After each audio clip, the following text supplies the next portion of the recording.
Hi, one of the things that I want to share with you is smiling. When you smile, you feel calm and at peace, and it makes you feel very good.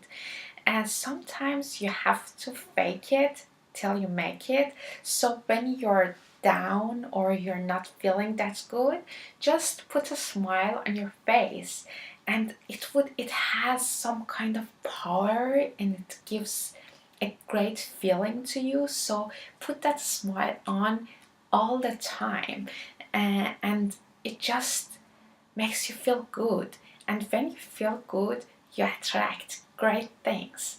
So smile, and when you smile, and people see you smiling, they would give back the smile to you, and you also can make their day.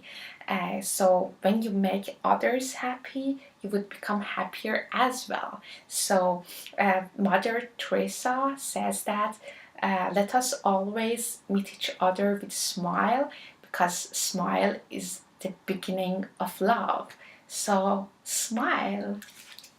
Lots of love.